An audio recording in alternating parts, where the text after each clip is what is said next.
So, welcome everyone once again to another episode in the YouTube channel In the Game. And we have an interesting subject to talk about today about what's going on with the Mets. And for sure, I had to bring on aboard to David Waste to talk about their team. What's going on, David? How are you doing? And thank you very much for being here today. So first of all, Alan, thank you for having me back. Always a pleasure. So to answer your question, the big thing happening with the Mets is their owners have finally decided to sell the team. Fred Wilpon, his son Jeff Wilpon, Saul Katz, Sterling Enterprise, they finally decided to sell out their shares to Steve Cohen. It's reported that the deal is supposed to go through for 2.4 million, not million, billion dollars. It still has to be approved by the owners. It's not a done deal. But this is big news for Mets fans because it has the potential to totally change the trajectory of the franchise. So I actually have a question for you. When you think of owners in professional sports in general, but particularly in baseball, what are some of the things that come to mind that the owner should be doing? I mean, for sure, should be someone that brings like a general manager to that knows about all the players, but not only Right. the ones that are like famous and all that, but may also prospect. Like, if Right. So one is general manager. Hire a general manager who actually knows what he's doing, runs a tight ship, knows the players, knows the industry. Good. So that's one. What else can you think of? should be like a great system, no, to support the scout and all the draft and good prospects. Right. So another one is you want to build a system. It's not just about winning on the major league level, but especially in baseball, you've got minor leagues and things like that. So you want to have a good system from top to bottom, and people who know what they're doing. I think you forgot the most important one. Number one, what's the big thing you always think about when you have an owner? Well, obviously you need to bring the cash, right? The Exactly. green. Right. So yeah, exactly. Bring the green. Your job is to bankroll the team. You want to have a lot of money to spend. It doesn't mean that you'll for sure win if you spend more money, but it's something very important to winning. You have to have a good system, but you also have to be willing to spend where needed. And the last one, and this is something relatively new to baseball, I would say, is have a good analytics department, a department that really knows how to think above and beyond, to think strategically. So, with this in mind, I'll give you a little bit background of what happened with the Mets and why we're so thrilled to get rid of our current owners. So, the current owner is Fred Wilpon. He's in his 80s, so he's no youngster. He's been around since 1980, and I believe it was January of 1980. He, as well as another guy named Nelson Doubleday, bought the team. Now, at the time, Nelson Doubleday had most of the shares of the team. He had a minority share, but in later years, Fred Wilpon bought more shares in the team. So at some point, I believe it was by 1986, it was 50-50 between the two of them. And right from the start, they did a really good job of saying, we need to rebuild this team. In the late 70s, the Mets were an absolute disaster. There was free agency, and the Mets were not ready for free agency. A lot of things were going wrong. And they basically said, you know what? We're going to play it slow, but we're going to slowly build up a great team. And that's absolutely what they did. So the first thing was that year in the draft, they had the top draft pick, and they took Darryl Strawberry, who went on to have a great career with the Mets. And they also weren't afraid of making trades that were not necessarily popular with the fan base. So a good example of this would be there was a fan favorite by the name of Lee Mazzilli, who had come up through their system a number of years before, was considered to be a good player but not great. And they traded him for Ron Darling, who went on to be one of the best pitchers in Mets history. He even now is one of their broadcasters on TV. So they made a lot of really good moves. They were willing to spend money. So in 1982, they signed a guy named George Foster, who had a great career with the Reds. He was a bit of a bust with the Mets, but at the time they signed him for a 5-year, $10 million deal, which at the time was a lot of money. So they showed that they were willing to do what they could to win. Probably the most important thing they did when we talked about building a good system, one of the things we discussed on our list, they made a lot of great draft picks. Whether it was Darryl Strawberry, who we mentioned, Dwight Gooden was their other huge draft pick, but then there are other guys, Lenny Dykstra. Kevin Mitchell, Randy Myers, Roger McDowell, Dave Magadan. I mean, you can go down the list. The Mets actually did a great job of drafting very good players who helped them for years to come. In addition, they made some very key trades. So they traded for Keith Hernandez in 83. In 84, they traded for Sid Fernandez. In 85, they traded for both Gary Carter and Howard Johnson, Hojo. In 86, before the season, they traded for Bobby Ojeda. They made a lot of really good trades and great moves. So they won the World Series in 88. They actually won 100 games and were one game short of going to the World Series. I'm sorry, they won the World Series in 86. In 88, they were one game short of making the World Series. And from 84 to 1990, they won 90 or more games in all seasons but one. They were an absolutely great team. You can make the case that during these 7 seasons, they were the best teams. They were the best team in baseball, and they really were doing a great job. So at this time period, from a Mets fan perspective, you couldn't really complain about the owners because they were doing a good job. Sure, we would have liked to make the playoffs more, but they were a great team and they were winning a lot. Then we enter sort of this new era of Mets baseball, which is the early 90s. This is usually categorized from 91 to 96, where the Mets, they put in a lot of effort to try to get good players, but they just never clicked. People know this often as the Bobby Bonilla era, but there were other big names they got who busted. Brett Saberhagen had like maybe one good year. Eddie Murray was like good but not great. They had other guys like Willie Randolph past his prime. There were a lot of things that the Mets did where they were definitely trying, but it didn't work out. By 1997, the Mets turned the ship around. From 97 to 2001, they're actually a pretty good team. They go to the World Series in 2000. In 99, they fall just short of making it to the World Series. In 98, they probably should have even made the playoffs, but ended up getting eliminated on the last day of the season. So the Mets are clearly a good team. And again, you can't really complain about the owners. Everything changed in 2002. In 2002, Fred Wilpon decided that he's going to buy out Nelson Doubleday. So from this point on, he's the only one running the ship, and he's the one who's calling the shots and in charge of the organization. And many people say that was from this point on that the organization really went downhill. So at first, things seemed to be okay. The Mets didn't do well from 2002 to 2004, but from 2005 to 2008, they were a good team. 2006, they nearly went to the World Series. 2007, 2008, they were good but had tragic endings. This is actually the period known as Los Mets. Are you familiar with this phrase, Los Mets? Like, and the players who are associated, like who do you think of during this time? Well, just by from the Spanish name, I'm assuming all these like Dominican Republic players such as Mm, Carlos Beltran, Pedro Martinez, Jose Reyes, Carlos right, Delgado, like a right. So I think, big stars. yeah, yeah, big guys who are huge stars from the Dominican Republic or Puerto Rico, because Beltran, I believe, is Puerto Rican, and I think also Delgado. I don't remember exactly, but yeah, they got a lot of amazing Latin American players, and they were just a very good team. Now, there were certain things during this period that didn't go so right. So one of them, there was this like whole fiasco involving Kaz Matsui.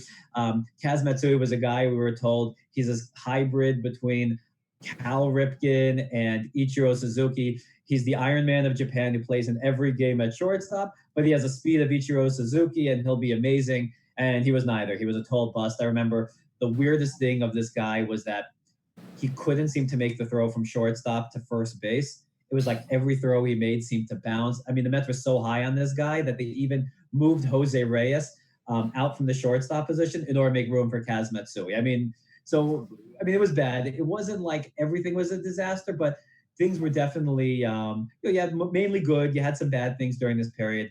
So if you look at this period, let's say from 2011 till probably around 2014, the Mets have no relevant free agent signings. In 2014, they got like Curtis Granderson, who was good, but he's not like a major signing. I think they got what's his name, Bartolo Colon, big sexy. They got at one point during this period during 2014. So again, they were making some moves, but no big moves because the Mets really did not have enough money. In addition to the Madoff problems, the Mets had another major problem, which is that besides for Fred Wilpon, his son Jeff was brought on board and he was given a lot of power within the organization.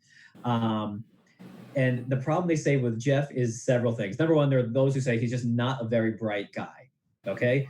to make things even worse, he thinks he's the smartest guy in the room and that he can outsmart everyone else when really he's fooling nobody.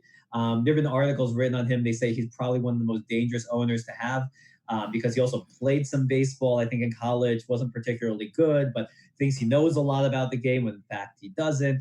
There are all sorts of stories about Fred and Jeff Wilpon going on the field, watching bullpen sessions and trying to like make adjustments to guys, but owners usually know absolutely nothing about this kind of stuff, so they shouldn't be telling guys how to change their mechanics.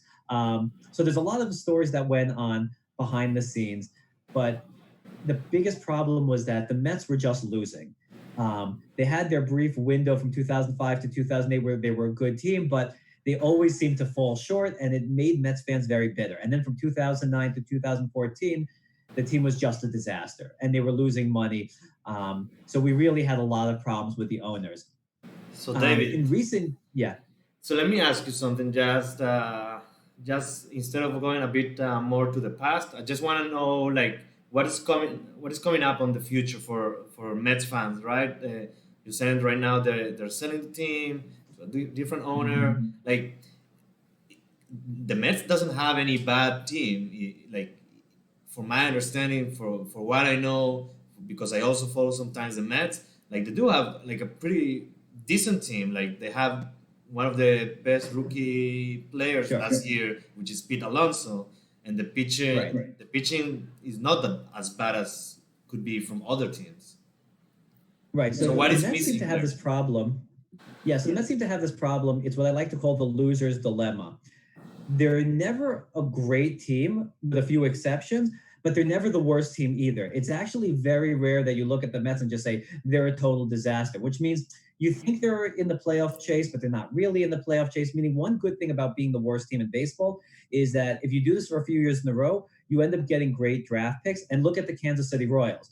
They were a disaster for years on end, and they ended up drafting guys like Eric Hosmer, Mike Moustakis, Alex Gordon, all with very high draft picks. Zach Greinke also was one of their high draft picks. And that's the thing. The hope with the Mets is that we're going to basically turn it around and actually have good baseball people in charge. One of the problems is that the Mets were really lacking in a lot of major departments. So one of the things we discussed at the beginning was analytics. When the Mets brought in their new GM, they came in 2019. One of the things he started doing was hiring a lot of people for the analytics department because it turned out for the past whatever number of years, all the baseball teams were having more and more people work in analytics, understanding the game better, finding different tactical advantages, and the Mets were just years behind. I don't know the exact number of people, but I've heard 3 or 4 people were working in analytics as of 2018, which is very late in the game. So the Mets were behind in that sense.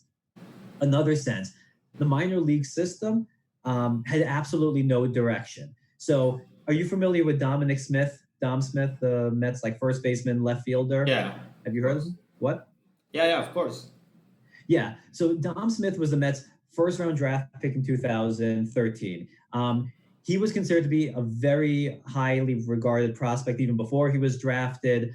Came out of California, where you get a lot of really good players, and he did a great job moving up the minor league system. So from 2013 through 2017, he did a great job. He hit, I believe, around 300 or over 300 every level of the minors. And when you're drafted out of high school, it normally takes about 3-4 years for a good player to get to the majors. 2017, he gets the majors, and there are so many problems with what happened with him. Number one, he's very out of shape, and you kind of have to wonder, how is it that your top draft pick, who you have so much invested in, is just comes to the major leagues and he's just overweight? The guy was just physically not able to play for any extended period of time without getting injured because his weight had gone out of control. That was problem number one. Problem number two, he gets to the majors, and despite being a good singles double hitter, the Mets organization, I guess it was the hitting coaches, looked at him and said, you know what? We got to turn this guy into a power hitter. And there were articles that came out saying that they tried to change his swing about a week into being in the major leagues or 2 weeks into the major leagues, which you do not do. Your swing as a major league player is sacred. This is what got you from high school to college or to the minors, and you rose through the minors because of the swing. Don't just mess with it. The only time you start changing guys' swing is if there's something that's clearly wrong, and it's either this or he's out of the majors, right? You don't mess with Correct. a guy's swing, and the Mets just decide, yeah, we're going to turn him into a power hitter because they had this philosophy of everyone being a power hitter, meaning there was no system in place that just said, you know what, leave him. He'll be a good hitter, 300 batting average. He doesn't have to hit lots of home runs, and we'll be a good team with having a guy like this. So that's another thing I'm looking forward to. Not having these stupid decisions about how to change players to have better fundamentals in the minors. I mean, there were two quick stories, one involving Dom Smith, one involving Ahmed Rosario. Dom Smith, in the game in 2018, the Mets were tied. I believe it was against the Dodgers. And in the ninth or 10th inning, the Mets, it was the bottom of the ninth, Mets were the home team, or 10th. And the Mets needed a bunt to move the runners over. Dom Smith is at bat, and he swings away, and I believe he strikes out. The Mets don't score, they lose the game. After the game, they asked the manager, why wasn't he bunting? This was a situation that called for a bunt. And he said, I don't think the guy really knows how to bunt. We have like no record of him ever bunting. And you have to beg the question, how does a guy get through the minor league system without knowing how to bunt? And similar with Ahmed Rosario, guy has tremendous speed, yet he gets through the minor league system and he's not a good base runner. He's not a base stealing threat. He gets thrown out a lot. And you just have to wonder what's wrong with this system where you have these guys that objectively have talent, but they're just not developed properly. Another issue they had was the the health and nutrition and conditioning of the Mets was considered to be atrocious. There were all these stories coming out about guys not drinking enough water, which was causing them to have muscle related injuries. The post game spread was apparently junk, and guys were just not feeling good the next day because they were eating garbage after one game. I mean, just stupid things like that. Um, Before the 2017 season, Cespedes and Noah Syndergaard decided, let's go on these crazy workout regimens where we put on tons of muscle, and then lo and behold, in the first month of the season, they pull muscles and they can't play for much of the season. I mean, there were so many things wrong in how the organization was run that we're just saying, stop the stupidity, stop the craziness. That's really what we're looking forward to. So the question is, and one of the things that we talk about is the money, right? So Mhm. does the new owner has the money now to rebuild a team or to rebuild a system for the next season? Yes. Because probably this season is almost over. So the Like, new, yeah, the new owner is this guy, Steve Cohen. He's one of the wealthiest guys in America, if not the world. He's worth about 14, 15 billion dollars. The sale for the Mets is 2.4 billion dollars, which is the most of any team that has ever been sold in baseball history. So this guy clearly has a ton of money. He's made a lot of money in hedge funds. He's an art collector. Apparently, he has like pieces of art worth over $100 million. So I mean, this guy is just loaded. And the hope with Mets fans is that not that we have to be, the team that spends the most money, but we should at least be competitive. So, like, I'll just give you like some examples. This past season, Zach Wheeler left the Mets and he went to the Phillies. Now, the Phillies, I thought, overpaid for him. He got a 5-year deal worth something like $23 million a year. He's a good pitcher. He's actually having a good year this year, but I don't think he's a great pitcher. Is he worth the money? Maybe yes, maybe no. I tend to lean towards the no side, but the idea that a division rival comes and they outbid us for our own pitcher, stuff like that shouldn't be happening. And if it does happen, we should at least replace him with a guy who is just as good as, if not better. Meaning, we're New York. We're the biggest sports market in the world. We have our own TV network, a good stadium. We have a great fan base, and yet we seem to be run with the same spending capacity as like the Toronto Blue Jays or the Colorado Rockies. I mean, we'll spend some money. It's not like we'd never spend, but it's like we'll just get outbid by anyone. Within our division, the Nationals and the Phillies are typically spending a lot more money than us. So, for example, in not this past season, but the year before, so going into 2019, the big free agents, at least offensively, were Manny Machado and Bryce Harper. Now, I didn't think the Mets should have gotten either one because I'm not a big fan of getting position players to these very long-term deals. But what bothered me wasn't that the Mets didn't get them, but they weren't even a consideration. And that's the embarrassing part. Like, why is it that the San Diego Padres can land the biggest infielder on the free agent market, and the Mets can't compete with them? That stuff like that bothers me. So the hope is that when the Mets really want to go out and spend, and when it's the right time to spend, he will go out and spend. So that's what we're hoping for the future.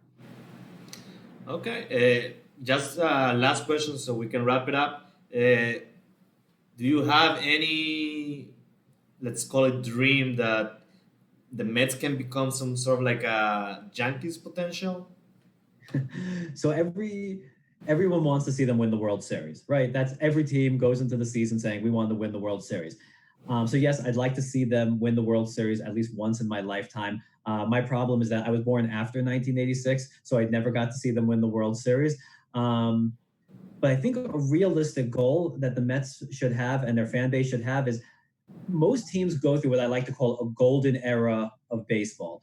So if you look throughout history, most teams have a phase of, let's say, 5 years, 7 years, where they're basically going to the playoffs every year. They're having great regular seasons, often where they just, mow down the opposition. Sometimes they win the World Series, sometimes they don't. But if you win, let's say, 3, 4, 5 division titles in a row, and maybe have a wild card entrance into the playoffs here and there, that's generally considered to be a really good age of Mets baseball. So like you're a Cleveland Indians fan, right? So you look at the Indians right now, 2016, 17, and 18, they win their division. 2016, they go to the World Series and just lose. This season, they're going to go back to the playoffs. So that means 4 out of the 5 years, they're a really good team and they're going to the postseason. The Mets have never had that in their history. My hope and a realistic goal for the Mets is to go through a period where we just have great summers where we're just dominating the competition, we're winning our division, going to the playoffs, and hopefully from there, maybe we'll go on to win the World Series, maybe we won't. It's hard to predict the postseason, but to at least be able to say we have a golden era of Mets baseball, that's my dream. That's what I want to see. And Yeah, something but there's, realistic beyond just winning the World Series. talking about comparison between Mets division and my team, the Indians division. I Mm-hmm. don't think there's much of a comparison there because it's Right, true that the Indians have gone to the playoffs for the past, I think, 5 years in a row. But right. to be honest, like Indians division, it wasn't a division at all. Like Minnesota Twins, they haven't didn't do much in the past years, except they started to become a good one Right. last year. The White Sox also was a shitty team. The Detroit the Tigers also, and Detroit. also the Yeah, Kansas City, except when they won the World Series, and that's it. Like they haven't been a they had good two team. great years and that was it. Yeah. Right, and Mets division, you have like a pretty huge potential Atlanta Braves that Correct. usually like, and they also had like a big past going all the time to playoffs and even going to World Series against Yankees and all Mhm. that, and so there's more competition in that division from the Mets. That's why I think even like if the Mets will be in a conference that in a division that would be mediocre teams, they could have gone to a playoffs every year. It's just there's much higher competition Fair in that point. division. Yeah. So you asked a really good question, which is comparing the NL East and the AL Central. The way I would answer you is simply, if you look at the NL East, except for the Marlins, every team has had some sort of a golden era relatively recently. So the Braves from 91 to 2005, they won the division every year. And now this year, there looks like they'll win their division for the third year in a row. Okay. The Phillies won the division every year from 2007 through 2011. They went to the World Series twice, winning once. The Nationals won the division 2012, 14, 16, 17, and then 2019, they were a wild card team and won the World Series. So every team, except for the Marlins, has had their golden era of baseball where they're just a good team year after year. And the Mets aren't. So I'm hoping that just the Mets can have, even if it's just 3, 4 seasons in a row out of 10, where they're a good team making the playoffs. For me, that's enough. I'm so frustrated from years of just not being good, not being a playoff team. I mean, just to give you some statistics, if you look at the Mets in the last, let's say, since the Wilpons have taken over in 2002, they've only gone to the postseason 2006, 2015, and 2016. So that's 3 times that they've made the postseason. I mean, that puts them in the bottom third of Major League Baseball teams. They've only been over 500 7 times. I mean, this is just terrible. In a span of just under 2 decades, the Mets have been so irrelevant. I mean, my dream is just to have a great period of Mets baseball, a golden age, as I like to put it, where we're just relevant. and we're one of the teams to beat, and that's what I'm hoping to see. All right. I guess we're gonna have to see what's gonna happen next season, and we definitely gonna have to do another episode. We're gonna have to talk about the Mhm. playoffs coming soon and Will at the end of do. the September. And I really like to hear what you think about all these teams that are going to the playoffs. Right. So playoffs aren't locked in stone yet, but hopefully in about a week we'll have more to talk about. Less than a week, even. Of course.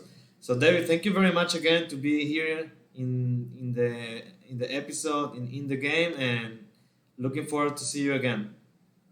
All right. Thank you for having me. Take All care, right. Alan.